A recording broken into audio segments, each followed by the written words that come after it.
गरीबदास जी बचपन से ही अन्य ग्वालों के साथ गौ चराने जाते थे। कबलाना गांव की सीमा से सटे नला नामक खेत में 10 वर्ष के बालक गरीबदास जी जांडी के पेड़ के नीचे प्रातः 10 बजे अन्य ग्वालों के साथ जब भोजन कर रहे थे, तभी वहां से कुछ दूरी पर सत्य पुरुष कबीर साहिब जिंदा महात्मा के रूप में सतलोक से अवतरित हुए। गरीबू, सूरज सर पर आने वाला है, चलो हम सभी भोजन कर लेते हैं। हाँ चलो। हाँ, चलो चलो चलो उस जांडी के पेड़ के नीचे बैठते हैं। आ जाओ चलो चलो चलो। अपनी पोटली खोलते हैं, देखो तो सही मेरी पोटली में क्या है आज। लो गरीबू, तुम भी खाओ इसमें से। हाँ।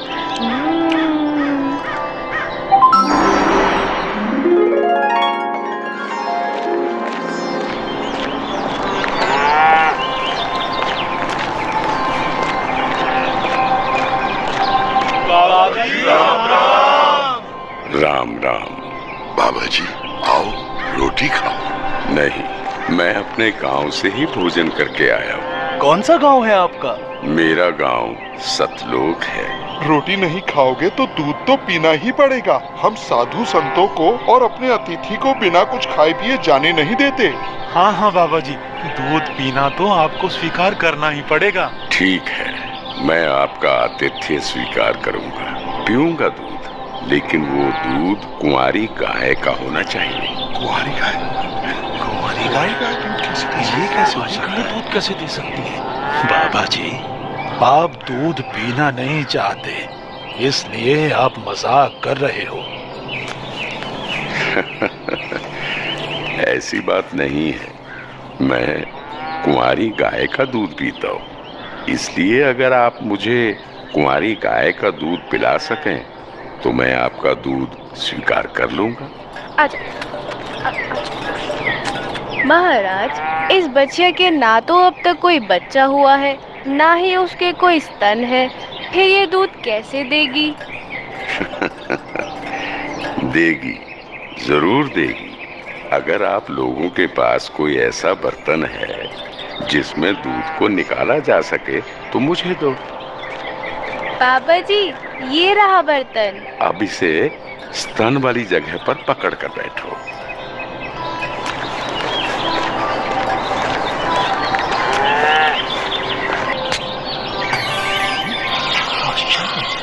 थोड़ा आश्चर्य, ऐसा कैसे हो सकता है? कुंवारी गाय दूध दे रही है। ये लो महाराज जी, ये तो आप ही का चमत्कार है। कृपा करके आप दूध पी लो।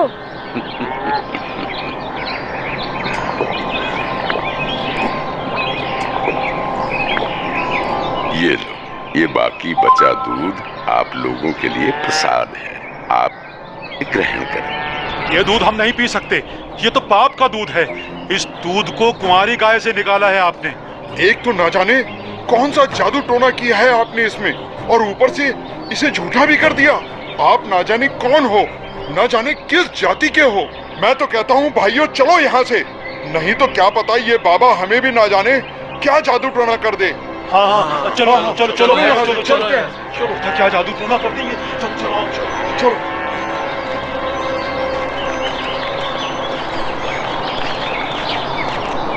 लाओ भगवान, ये प्रसाद मुझे दे दो, फिर ना जाने कब आपका बनाया हुआ प्रसाद नसीब हो।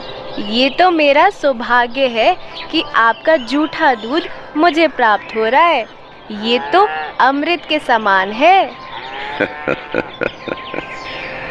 बेटा, ये दूध किसी जादू टोने से बनाया गया दूध नहीं है, और ये इस लोक का भी नहीं है।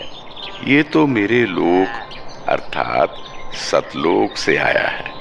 तुम इसे पी लो, तुम्हें बहुत लाभ होगा। ठीक है बाबा जी, दीजिए। बेटा, परमात्मा की भक्ति किया करो, उसका नाम लिया करो। ये मनुष्य का जीवन बार बार नहीं मिलता। जी भगवान, भक्ति तो मैं करता हूँ, राम राम करता हूँ, सीता राम और राधे श्याम का भी जाप करता हूँ, बजरंग बली की जय भी बोलता हूँ और शंकर भगवान की पूजा भी करता हूँ। बेटा, इन भगवानों की भक्ति से मोक्ष नहीं मिल सकता। तुम जन्म और मरण के बंधन से मुक्त नहीं हो सकते। परमात्मा गरीबदास जी को ये समझाते हैं कि स्वर्ग तो मनुष्य को केवल भ्रमित करता है, जिससे वो सतलोक की प्राप्ति न कर सके। स्वर्ग का वैभव दिखाकर मनुष्य को असली परमात्मा के पास जाने से रोका जाता है। भगवान, आप कहाँ से आए हैं? बेटा, जहाँ से मैं आया हूँ वो एक ऐसा स्थान है जहाँ आप इस मृत्यु लोक के बंधन में आने से पहले रहते थे। बाबा जी, क्या मैं इन सभी लोगों का अनुभव कर सकता हूँ? अच्छा ठीक है, तुम पेड़ के नीचे बैठ जाओ। जी भगवान। गरीबदास जी अपने हाथों को जोड़कर वहीं पेड़ के नीचे बैठ जाते हैं। जिंदा बाबा के रूप में आए कबीर परमेश्वर जी बालक गरीबदास को नाम दीक्षा देते हैं और गरीबदास जी के सर पर हाथ फेरते हैं। जैसे ही बाबा जी ने हाथ फेरा, गरीबदास जी की आत्मा बाहर निकली। गरीबदास जी की आत्मा ने बाबा जी को प्रणाम किया। प्रणाम भगवान। चलो गरीबदास। परमात्मा गरीबदास जी को गणेश का लोक, ब्रह्मा का लोक, शिवलोक, विष्णु लोक, ब्रह्मलोक, धर्मराय का लोक,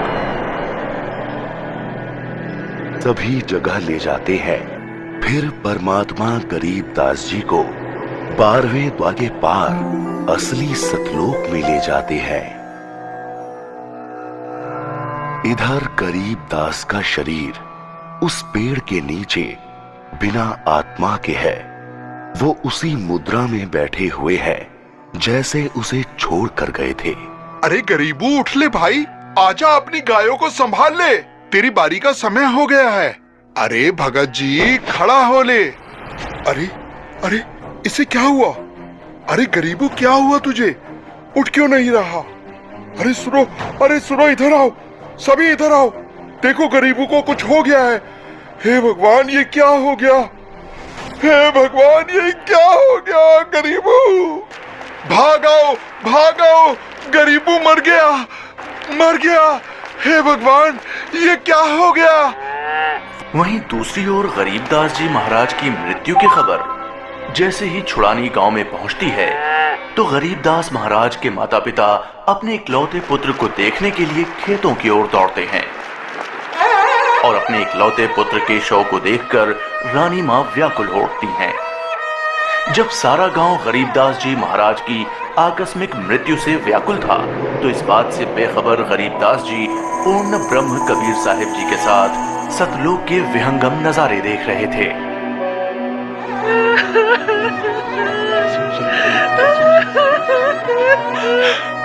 गरीबू को उसी पाखंडी बाबा ने दूध पिलाकर मारा है।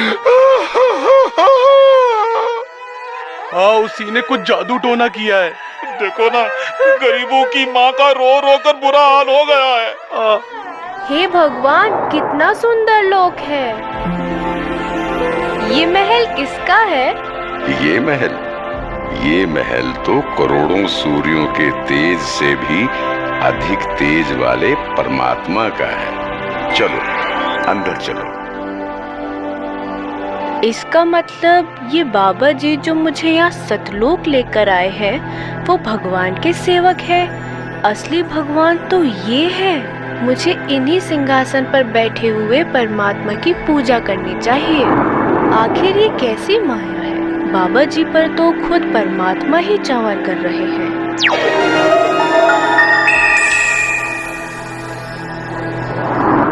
बेटा गरीबदास, जिस मृत्यु लोक में तुम रह रहे हो, वो एक यातना देने की जगह है। वो तुम्हारे लिए एक कारागार है। वहां कोई भी जीव सुखी नहीं है। चाहो तो नीचे मृत्युलोक की तरफ देख लो।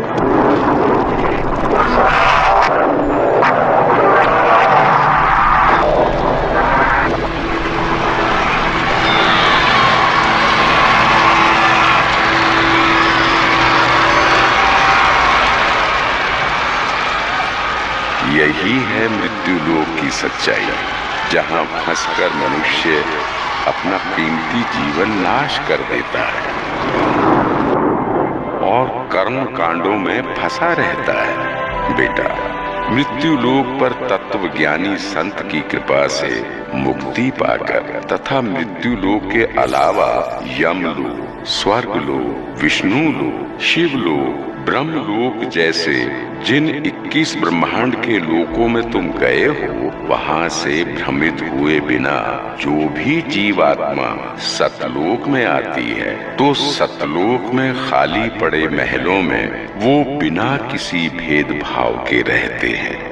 धरती पर वो चाहे राजा हो, रंक हो, नीची जाति में जन्म हो या उच्च जाति में, यहाँ सतलोक में सबके लिए एक समान व्यवहार है। यहाँ कोई जन्म मरण नहीं है, वृद्धावस्था नहीं है, ना ही कोई बंधन है। बेटा गरीबदास, तुम्हारा स्थान भी यही सतलोक है। बेटा गरीबदास, जाओ, अब तुम मृत्युलोक में वापस जाओ। परमात्मा, मैं उन सभी लोगों की सच्चाई जान गया हूँ। कृपा करके आप मुझे वहाँ वापस ना भेजो।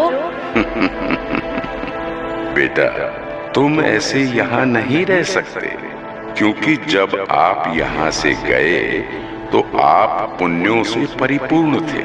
तो इसलिए तुम जब उस लोक में उतने ही पुण्यों से परिपूर्ण हो जाओगे, तभी इस लोक में वापस आ सकोगे और एक स्थायी स्थान को प्राप्त कर सकोगे। बेटा, मैं तुम्हें एक ऐसी अनमोल भक्ति दूंगा जिसके साथ तुम नीचे मृत्युलोक में जाओगे और वहां थोड़े ही प्रयास में पुण्यों से धनी हो जाओगे। नीचे जाकर मेरे ज्ञान का प्रचार करो, सच्चे परमात्मा के बारे में लोगों को बताओ। वहां रहने वाले तुम्हारे सभी भाई बहन यहीं से गए हैं और काल के जंजाल में फंसकर गलत रास्ते पर चल रहे हैं। जी भगवान। इधर दूसरी तरफ गरीबदास जी के परिजन उनके शरीर को लेकर अंतिम संस्कार की क्रिया करने लगे। प्रपट्टन वो परलोक है जहाँ अदली सतगुरु सार, भक्ति हेत से उतरे पाया हम दीदार। बेटा, तुम्हारी तो मृत्यु हो गई थी। नहीं पिताजी, मेरी मृत्यु नहीं हुई थी। जो बाबा जी हमारे पास आए थे वो तो साक्षात कबीर भगवान थे। वो मुझे अपने सतलोक ले गए थे। सतलोक? हाँ, सतलोक जो सभी लोकों से ऊपर है, वही हमारा असली घर है। वहाँ जाकर मुझे पता चला कि कबीर भगवान ही इस संपूर्ण ब्रह्मांड, संपूर्ण जगत के मालिक हैं और वही असली परमात्मा है। बोलो कबीर भगवान की जय। ये अनमोल ज्ञान जगत गुरु तत्वदर्शी संत रामपाल जी महाराज के सत्संगों का अंश मात्र है। संपूर्ण आध्यात्मिक ज्ञान के लिए सुनिए संत रामपाल जी महाराज के मंगल प्रवचन। आप संत रामपाल जी महाराज जी के मंगल प्रवचन संत रामपाल जी महाराज एप्लीकेशन पर भी सुन सकते हैं तथा उनके द्वारा लिखी पुस्तकें भी डाउनलोड कर सकते हैं।